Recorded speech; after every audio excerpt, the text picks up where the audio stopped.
حضرت عطا ابن رباح فرماتے ہیں کہ مجھ سے حضرت عبداللہ ابن عباس رضی اللہ تعالیٰ عنہ نے فرمایا کہ بھئی ہم تمہیں جنتی عورت دکھائیں؟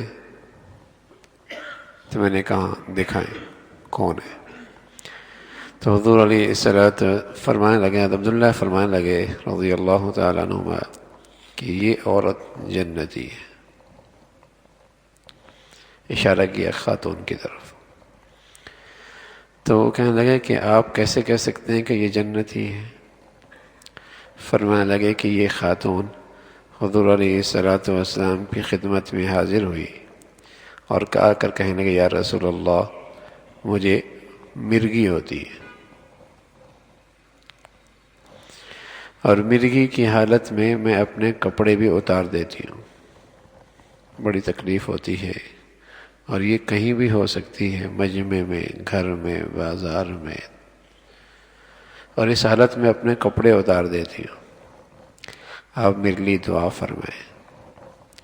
پیارے رسول صلی اللہ علیہ وسلم نے فرمایا ہم آپ کے لیے دعا کرتے ہیں اور اللہ آپ کو عافیت نصیب فرما دیں گے۔ دعوت اللہ ان یعافی، ہم دعا کرتے ہیں اللہ آپ کو عافیت نصیب فرمائیں گے۔ لیکن ایک بات اور بھی ہے، اگر صبر کرو گی جنت ملے گی، ان صبرتی ولک الجنہ، صبر کرو گی جنت ملے گی۔ سبحان اللہ، کیا ایمان تھا کل کی زندگی پر، اور کیا دھیان اور استحضار تھا کل کی زندگی پر۔ کہنے لگے یا رسول اللہ صبر کروں گی، مجھے تو جنت چاہیے، ساری زندگی کی صحت قربان ہے، کس لیے؟ کل کی خاطر۔ یہ وہ لوگ تھے جو واقعی جانتے تھے اور ایمان رکھتے تھے کہ یہ دنیا کل کی کھیتی ہے، یہ کھیتی کل کی خاطر کیسے بڑھیا ہوگی، بس یہ دیکھنا ہے زندگی میں۔ تو جینے کا مقصد یہ ہے، جینے کا مزہ یہ ہے، جینے کی کامیابی یہ ہے کہ آدمی آج کے اس دن میں اپنی کل کی کھیتی کتنی سنوار سکتا ہے، یہ انسان کامیاب ہے، یہ بڑا سمجھدار ہے، دور اندیش آدمی ہے۔ چند نوجوان حضور علیہ الصلوۃ والسلام کی خدمت میں آئے اور کہنے لگے یا رسول اللہ کون من ایکس الناس و احزم الناس، کون لوگ عقل مند ہیں، کون لوگ دور اندیش ہیں، جو بڑی دور کی سوچتے ہیں اور بڑے روشن خیال عقل مند لوگ ہیں، جنہیں ہم دیکھ کر کہیں بڑے سمجھدار لوگ ہیں۔ تو پیارے رسول صلی اللہ علیہ وسلم نے فرمایا اکثرهم ذکرا للموت اکثرهم استعدادا للموت ذهبوا بشرف الدنیا وکرامت الآخرہ، جو آج کو اپنی کل کی خاطر قربان کرتے ہیں اور آج اپنے کل کو سنوارنے میں لگا دیتے ہیں، یہ بڑے عقل مند، بڑے دور اندیش ہیں، جو اپنے کل کے سنوارنے میں لگا دیتے ہیں اور آج کو اپنی کل کی خاطر قربان کر دیتے ہیں، یہ بڑے سمجھدار، بڑے دور اندیش ہیں، بڑی دور کی سوچتے ہیں، یہ ہیں روشن خیال، سمجھدار لوگ۔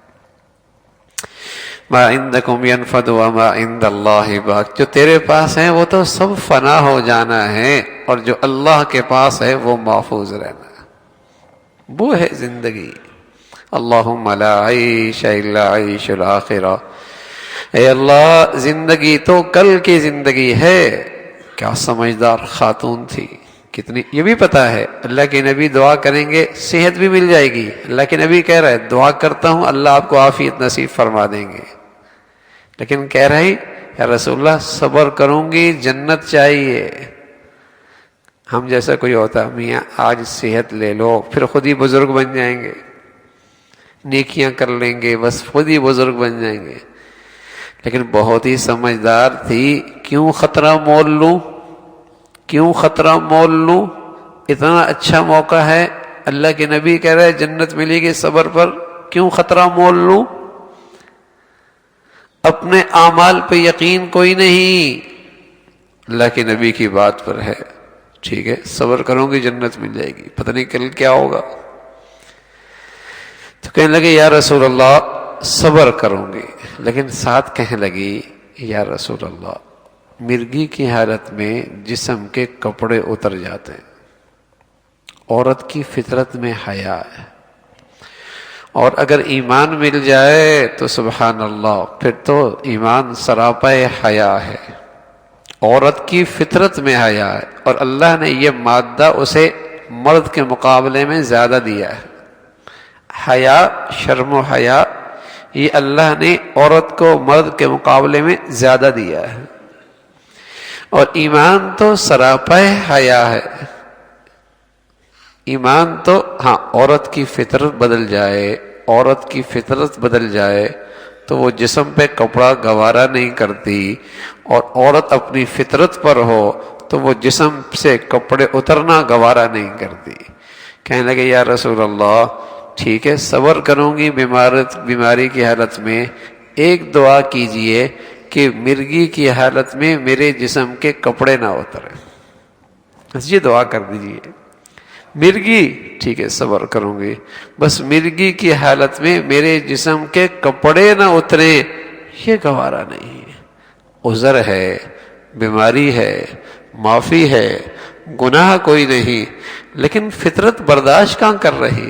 اور فطرت کے ساتھ ایمان ہے، کہاں برداشت ہے کہ جسم کے کپڑے اتریں، یہ گوارا نہیں ہے.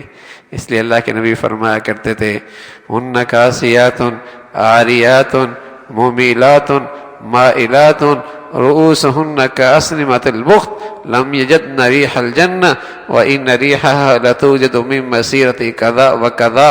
ایک مخلوق ایسی بھی ہوگی کپڑے پہنی ہوگی پھر بھی ننگی ہوگی. کاسیات عاریات، کپڑے پہنی ہوگی پھر بھی بے لباس ہوگی. صحابہ رضوان اللہ علیہ اجمعین نے اپنی گلی محلوں میں یہ مخلوق نہیں دیکھی تھی، لیکن آج نبوت کی آنکھ نے جو دیکھا نظر آ رہا ہے. لباس پہنا ہے پھر بھی بے لباس ہیں. اتنا چست ہے یا اتنا باریک ہے یا اتنا مختصر ہے کہ ساری بے لباسی نظر آ رہی. پھر جسم پہ لباس کوئی نہیں، وہ اس لیے کہ جب سطر نہیں ڈھانپا ہوا، جسم کا اندر کا سارا حصہ جھلک رہا ہے تو وہ لباس نہیں ہے. فرما ایک وقت آئے گا لباس پہنی ہوئی ہوں گی پھر بھی عاریات، عاری ہوں گی، ننگی ہوں گی، مائل کریں گی اپنے انداز سے، مائل ہوں گی. ان کے سروں کے بال اونٹ کی کوہان کی طرح اوپر بندھے ہوں گے کأسنمة البخت. فرمایا لم یجدن ریحہا ریح الجنہ، جنت کی ہوا بھی نہیں سونگے گی. وَإِنَّ رِيحَهَا لَتُوجَرُ مِن مَسِيرَةِ كَذَا وَكَذَا، حالانکہ جنت کی خوشبو میلوں ہاں میل سے آ رہی ہو. تو عورت کی فطرت میں شرم و حیا ہے. ایمان مل جائے سبحان اللہ پھر تو سراپے حیا ہے. کہنے لگے یا رسول اللہ صبر کروں گی، صبر کروں گی، بس یہ دعا کیجئے اللہ اس مصیبت سے کہ میں جسم کے کپڑے اتار دیتی ہوں، اس سے اللہ مجھے نجات نصیب فرما دے. اللہ بڑھیا ایمان نصیب فرما دے. کل کی زندگی کی حقیقی عظمت، استحضار، دھیان نصیب فرما دے. اللہ عمل کی توفیق نصیب فرمائے. اللهم لك الحمد كله ولك الشكر كله، اللهم لك الحمد كله ولك الشكر كله. اللهم أعنا على ذكرك وشكرك وحسن عبادتك. اللهم أعنا على ذكرك وشكرك وحسن عبادتك. نستغفر الله نستغفر الله. سبحان ربك رب العزة عما يصفون وسلام على المرسلين والحمد لله.